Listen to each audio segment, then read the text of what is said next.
noite, bom dia, boa tarde, quem está me ouvindo e me vendo agora. A gente hoje vai conversar sobre uma coisa de extrema importância dentro da saúde pública mundial, que é sobre a liberação de cigarro eletrônico aqui no Brasil.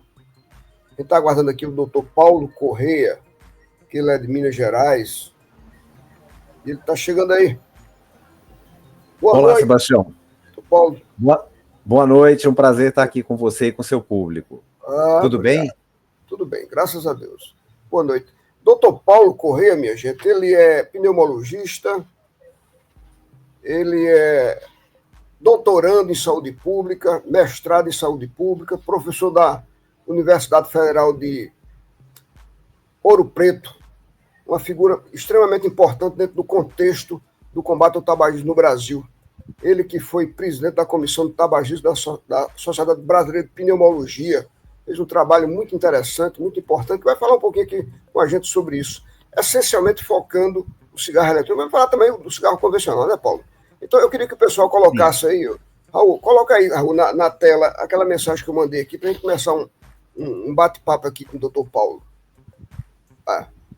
Ô, Paulo, veja aí, Paulo, em 2018, a Philip Morris, que é o fabricante do Marlboro, colocou em toda a mídia do Reino Unido uma publicidade dizendo o seguinte: a melhor ação que pode ser tomada é parar de fumar. Todos os anos, muitos fumantes desistem do cigarro, agora é nossa vez. E garantindo para o público que não ia mais fabricar cigarro convencional. Mas esqueceu de dizer, Paulo, que estava investindo 14 bilhões no cigarro eletrônico, que tem praticamente toda a nocividade do cigarro convencional. Essa história de cigarro eletrônico ser não é nocivo, que não faz mal, que ajuda o fumante a parar de fumar o cigarro convencional, isso é uma grande balela, uma grande mentira da indústria tabageira, que colocou isso na cabeça do mundo e investiu com esses 14 bilhões de reais aí, de dólares aí, né? Paulo, eu queria falar o seguinte, Paulo, minha primeira pergunta: você esteve no Congresso, enquanto presidente da Comissão de Tabagismo, debatendo com o pessoal sobre a questão da liberação do cigarro eletrônico. Eu perguntaria, Paulo, assim, de uma maneira bem objetiva, você enxergou alguma coisa lá no Congresso no sentido de que esse recurso da Philip Morris podia estar chegando aqui para fazer lobby? Como é que você sentiu essa galera lá no Congresso? Fala um pouquinho sobre isso, sua experiência. Pois não. Primeiramente, obrigado, Sebastião, mais uma vez. Um prazer estar aqui com você e com o seu público. Começando pelo ponto que você falou, não é? Essa empresa que é a dona daquele cigarro do cowboy. As empresas de tabaco e nicotina, elas sempre procuram desenvolver novos produtos e dizer que aquele produto novo é bonitinho, é bonzinho e tudo mais. Então, quando o cigarro não tinha filtro, passou a ser o cigarro com filtro. Quando o cigarro com filtro não deu conta, foi cigarro de baixos teores, ultra baixos teores, e aí vai. O cigarro eletrônico e o cigarro de tabaco aquecido são mais dessa mesma estratégia. Essa própria indústria, a do cowboy do cigarro, ela tenta, desde os anos 80, 90, emplacar cigarro de tabaco aquecido. E uma coisa que as indústrias fazem é se apropriar de uma linguagem que está sendo usada pelo meio de controle do tabagismo e, com isso, gerar confusão na cabeça das pessoas. Então, quando a gente começou a luta por ambientes livres de fumo, e o Brasil fez um para-casa muito bem feito nesse sentido, então ela começa a dizer que são produtos sem fumaça. Então, é para criar dúvida. Então, é um pulo também dizer que aquele produto é novo, que é bonzinho e que não vai ter problema do velho produto. E sim, as indústrias, elas, além de usarem essas estratégias, elas usam novas estratégias, quais sejam a presença dessas indústrias através de influencers. Então, as redes sociais estão cheias, YouTube, outras, estão cheias de pessoas que são pagas por essas empresas para serem embaixadores da marca, não é? E falarem tudo quanto é sorte de bobagem a respeito disso. E no Congresso Nacional, é lógico que para as indústrias, elas têm um produto que provoca dependência. De fato, os cigarros de tabaco aquecido e os cigarros eletrônicos têm quantidades de nicotina muito maiores do que os cigarros convencionais, então eles são mais eficazes em instaurar a dependência, e a gente já sabe de estudos dos anos 60, 70, que a indústria sabe que uma vez que a pessoa começou a fumar, ela será a chave do mercado nos próximos 20 anos. Então, sim, existe uma enorme pressão, teve muita pressão na própria Anvisa, e depois, quando a Anvisa, finalmente, em novembro de 2023, bateu, né, fez a audiência pública e bateu o martelo já em 2024, a indústria redirecionou o seu foco para o Congresso Nacional, de forma que existe lá uma senadora que pegou, digamos assim, fez um projeto que dizem nos corredores do Congresso que foi feito por essa indústria e ela apenas teria assinado, né, existem essas alegações. Então, na realidade, não tem nenhuma coisa que, do ponto de vista de saúde pública, a gente possa defender o cigarro eletrônico. Então, o cigarro convencional, a conta já não fecha, não é? São mais de 150 bilhões de gastos por ano, enquanto a arrecadação não chega a 25. Então, é uma conta que não fecha e também não vai fechar com o cigarro eletrônico. Não é um produto seguro, então a única forma que a gente tem de encarar, né, a presença deste projeto no Senado Nacional é atender ao interesse da indústria, porque atender ao interesse da comunidade de saúde pública, da comunidade médica, de profissionais de saúde, etc., esse produto não atende, ele é um produto inseguro por natureza. Ok, Paulo.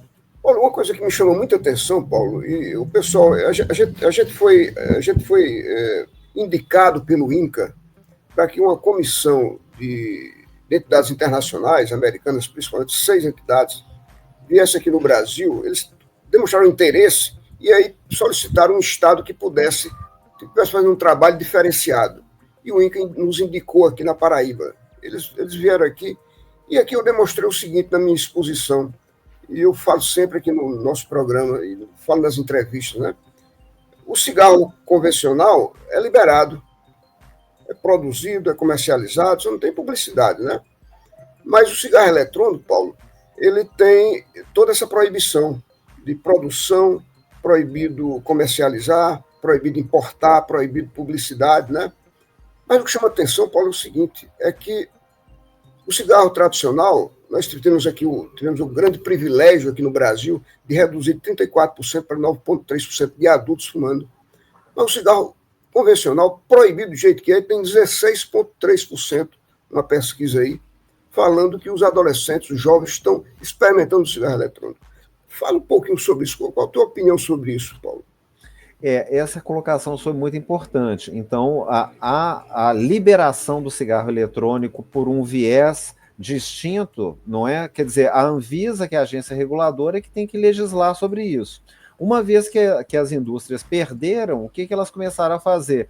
Tentar um outro caminho para liberar o produto.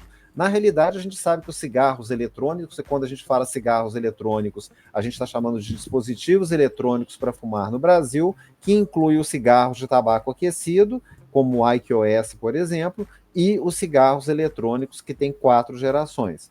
Então, os cigarros eletrônicos, eles têm maior quantidade de nicotina. E o que eles fazem no mercado é aumentar o mercado global de nicotina. Então, existe 3 ou 4 vezes mais iniciação, dependendo da revisão sistemática ou meta-análise que você for olhar, mais iniciação no cigarro convencional a partir do cigarro eletrônico. Então, o que a indústria fez? Uma vez que as pessoas já sabem que o cigarro convencional faz mal no Brasil, ela tinha que fazer uma perfumaria, né, Sebastião?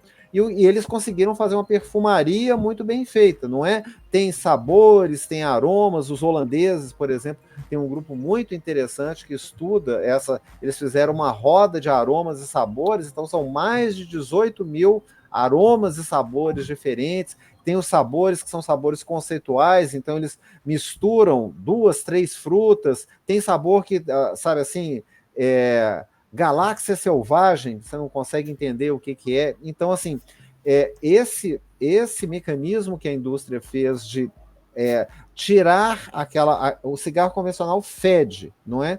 Então eles fizeram a tempestade perfeita. Contrataram influências, contrataram um monte de gente, inclusive, infelizmente, né, Sebastião, no próprio meio dos cientistas, não é? tem cientistas, inclusive famosos, não é?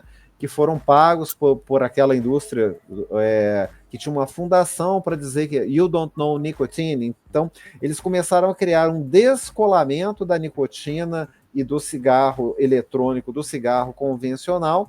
Então, fazendo uma apologia, um filme que foi patrocinado por essa fundação, que é pago por essa indústria de cigarro, para dizer que a nicotina teria um monte de vantagens, etc. e tal. E, na realidade, a gente sabe, hoje em dia, a nicotina foi muito estudada pela questão da dependência, mas os estudos são apenas nos últimos 10 anos que se começou a estudar com mais afinco a nicotina, inclusive como cancerígena. A doutora Tânia Cavalcante, entre nós, é uma das que mais tem ressaltado esse aspecto. A gente fala para as pessoas, não é? Quando a gente tem as nitrosaminas, que são derivadas da nicotina, NNK, as nitrosaminas são substâncias altamente cancerígenas. Então, o que acontece para o usuário, Sebastião? O usuário começa no cigarro eletrônico porque essa geração mais nova ela não se relaciona com o cigarro fede. Uma vez que ela tenha ficado dependência, a dependência se instala muito mais rápido no cigarro eletrônico que no cigarro convencional, a pessoa passa a necessitar de nicotina. Então, se ela não consegue o cigarro eletrônico que é produzido, que não é proibido, não é produzido normalmente, então ela não tem acesso a isso de forma tão fácil, ela vai para o cigarro de palha, para o hookah. Então, as indústrias, desde o final dos anos 90 e do ano 2000, elas queriam promover exatamente o que tem feito, né? Conseguiram fazer com sucesso, que é fazer o poliuso de produtos de tabaco e nicotina.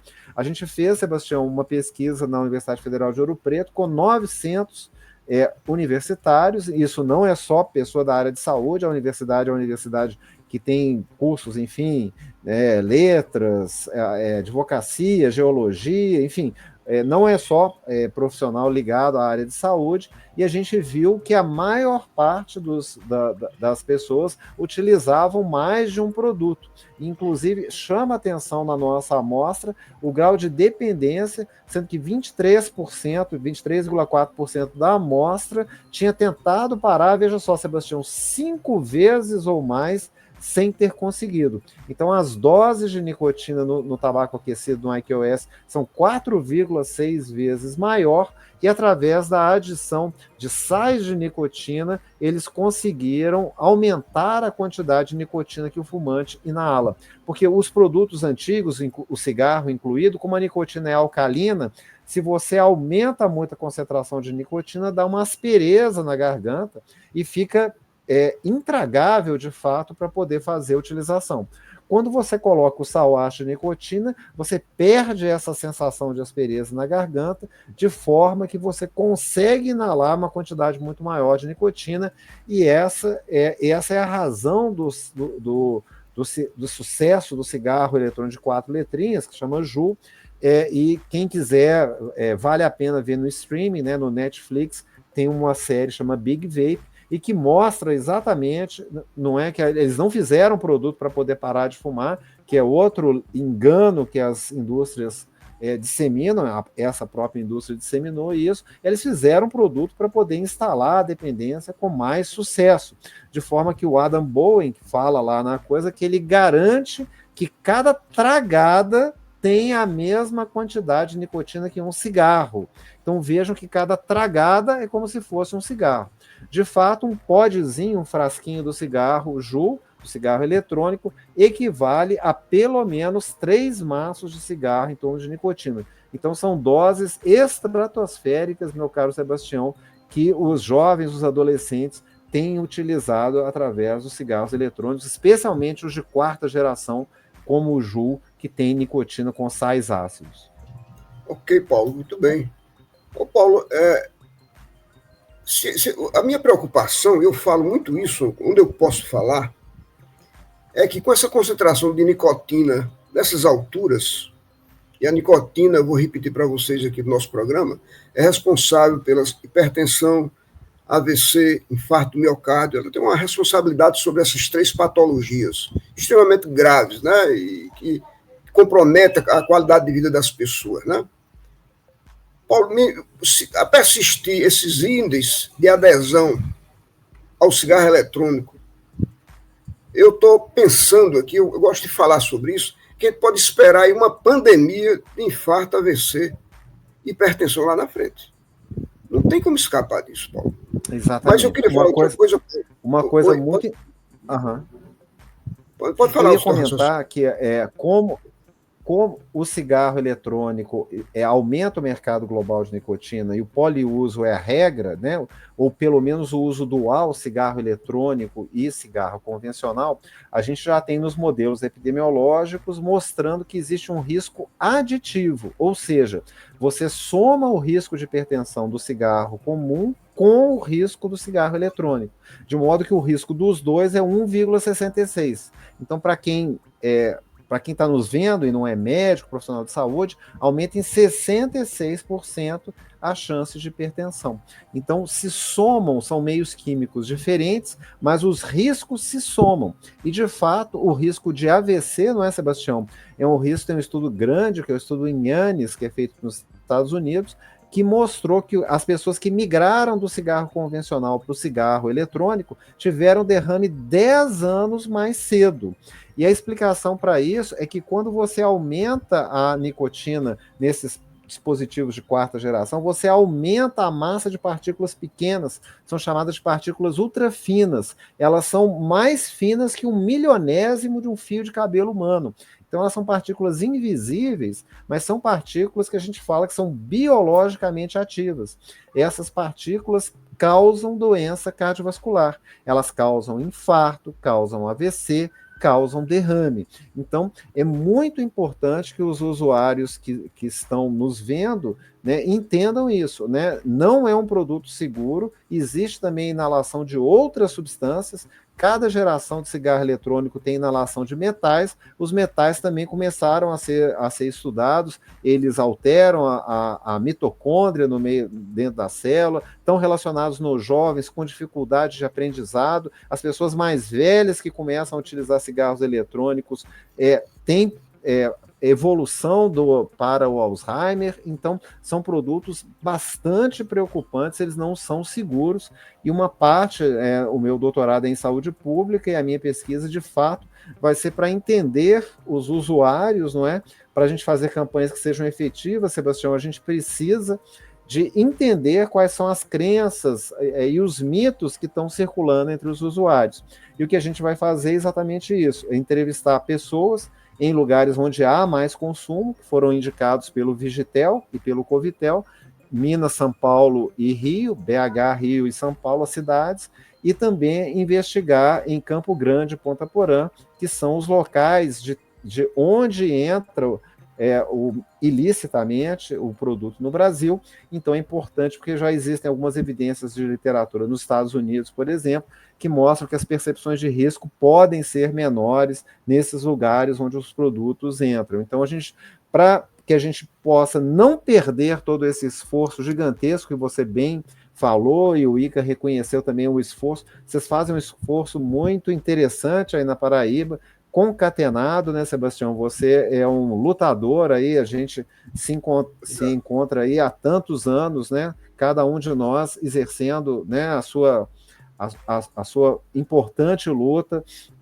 E aí essa conjunção que vocês fizeram, não é? Escola particular, escola pública, enfim, chamar a parte da educação, mas também solicitar que os entes políticos, enfim, tentem proteger as pessoas com ambientes livres de fumo. A Paraíba é quase que um país, né? O Brasil tem vários países dentro de si, e a Paraíba capitaneou o movimento de ambientes livres de fumo no Brasil. Então, muito importante esse trabalho aí que vocês têm desenvolvido há muitos anos. Obrigado, Paulo. Paulo, veja bem, Paulo, a gente sabe, essa redução bem consistente, importantíssima, né, do consumo de cigarros no Brasil, tem a ver com algumas introduções que foram feitas na nossa legislação, né? A proibição da publicidade, né? O programa de cessação do tabagismo, aumenta o preço dos cigarros, que é a classe D e E quem mais fuma, né? O ambiente livre de tabaco foi muito importante dentro disso tudo, né? Desse contexto. Mas, Paulo, eu sempre repito isso, sabe? O que aconteceu nessa redução tem uma base para isso, que foi o remodelamento da consciência da nossa sociedade. O que era charmoso e elegante virou nocivo e antissocial. Isso é a base de tudo. O que é que eu quero falar com isso, Paulo? É que nós esquecemos de conscientizar o adolescente em relação a isso, os jovens. Nós falamos de câncer de pulmão, falamos de infarto de miocárdio, falamos de impotência sexual. Onde é que um jovem de 15 anos vai ficar preocupado com isso? Nunca. Exatamente, nós não direcionamos nossas informações mais para o adolescente, pelo o desempenho físico, a pelada do futebol, o cansaço fácil, né? A estética, entendeu? Dedos amarelos. Nós não falamos muito nisso, não, sabe, Paulo? Resultado, de cada 10 novos fumantes, 9 está na faixa etária de 12 a 18 anos de idade. E é por esse corredor que entrou o cigarro eletrônico, Paulo. Né? Muito mais chamativo, mais atrativo. O que é que nós estamos fazendo aqui? Qual a nossa preponderância aqui? Nossa prioridade aqui é conscientizar esses adolescentes. Isso é o foco, isso é a base de tudo. E é por isso que a gente está chamando os formadores de opinião, professores e pais de jovens, a Sociedade de Pediatria, que está lá no nosso comitê, para começar a trabalhar essa conscientização do adolescente, senão a gente não consegue fazer muita coisa não, viu, Paulo? Fala um pouquinho também sobre isso, Paulo, o que é que vocês estão fazendo lá em Minas Gerais? Isso que vocês fazem, Sebastião, é o que funciona, não é? Nós temos alguns bons exemplos no Brasil, que é o João Paulo Becker Lotufo, que tem um trabalho bastante longevo também em São Paulo, e a gente desenvolve, eu como professor universitário, a gente traduziu e adaptou uma intervenção que chama Education Against Tobacco. Essa intervenção, então, foi objeto de um estudo. A gente, para poder dizer que alguma coisa funciona na saúde pública, a gente tem que usar estudos, não é ciência. E aí a gente fez um ensaio clínico randomizado em escolas públicas em Ouro Preto. Então a gente dividiu os alunos, metade recebiam a intervenção e metade não, e a gente viu que é uma intervenção efetiva. E isso fez com que a gente fizesse, então, unidades de EAT que são ligadas a universidades. Então, nós temos, por exemplo, no Rio de Janeiro, a doutora Cristiane Torinho, que é uma parceirona e tornou-se uma grande amiga minha. Ela lidera um grupo EAT na UERJ. A doutora Carolina Costa é minha colega da BEAD, atualmente eu estou na BEAD. Ela também lidera um grupo na UFRJ, de modo que a gente, digamos assim, pegamos o mapa do Brasil e fomos... Paulo, Carolina é que está lá na nossa comissão da MBB, né? Carolina, você que está falando? Isso, doutora Carolina Costa, psiquiatra, tá. Exatamente, isso. Então, nós temos várias unidades EAT nas 5 regiões do país, e isso é um trabalho muito importante, porque com muita veemência, especialmente porque a dependência se instala de forma muito rápida, e a gente não deve, naquela série do streaming, da rede de streaming com N vermelhinho, eles mostram lá que, inclusive, nos Estados Unidos, eles deixaram a indústria ir para as escolas para poder fazer uma prevenção que não funciona. E, realmente, assim, a atratividade dos cigarros eletrônicos é porque não cheira mal, não fede, e a aparência é muito importante para o jovem, não feder é muito importante para o jovem. Então, isso fez com que o produto... E os mitos que foram disseminados, não é? Que é só vapor de água, etc. e tal. Isso tem em filme. Uma coisa que é bastante preocupante, né, Sebastião? Você falou muito bem de um aspecto que, em controle do tabagismo, a gente chama de desnormalização e normalização, não é? A gente viveu no Brasil, os nossos pais, os nossos avós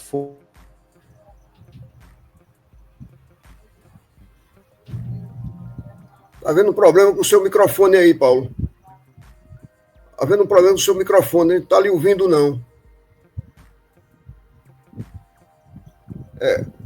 O que Paulo está querendo falar é o seguinte, é que está havendo essa reversão de mentalidade na sociedade brasileira, precisa chegar aos adolescentes, aos jovens, porque, eu vou repetir, nós tivemos... Paulo, está vendo algum problema com o seu microfone aí, Paulo? A gente não está lhe ouvindo. E o que a gente precisa fazer daqui para frente é manter essa prioridade em relação ao consumo de cigarro eletrônico. A gente precisa combater isso de maneira mais efetiva. O ano passado, eu fui representar o Conselho Regional de Medicina aqui da Paraíba num fórum de tabagismo lá em Brasília, do Conselho Federal de Medicina. E lá o debate final estava assim, como podemos coibir o consumo do cigarro eletrônico. Eu achei aquilo meio esquisito, porque eu acho que a gente deveria estar discutindo como conscientizar o adolescente no sentido de que o cigarro eletrônico vai prejudicar a sua qualidade de vida, vai trazer sérios problemas para a saúde dele futuramente. A gente precisa dizer para o jovem que, apesar da beleza, do design, do aroma atrativo do cigarro eletrônico, aquilo tem substâncias extremamente nocivas. E eles precisam entender que, em determinado momento, eles vão começar com a pressão subindo, que é um pré-requisito para lá na frente ter um AVC. Os picos hipertensivos, que a nicotina é um grande responsável por isso, eles vão lá na frente produzir o acidente vascular cerebral. Eu vou repetir uma informação aqui para as mulheres que fumam cigarro eletrônico, que, pelo amor de Deus, não associe isso ao anticoncepcional. Você não pode juntar anticoncepcional com cigarros, porque a probabilidade de ter tromboembolismo é uma coisa muito complicada, muito séria, que leva muita gente para UTI. Paulo, tenta falar aí, Paulo, ver se eu te ouço aqui.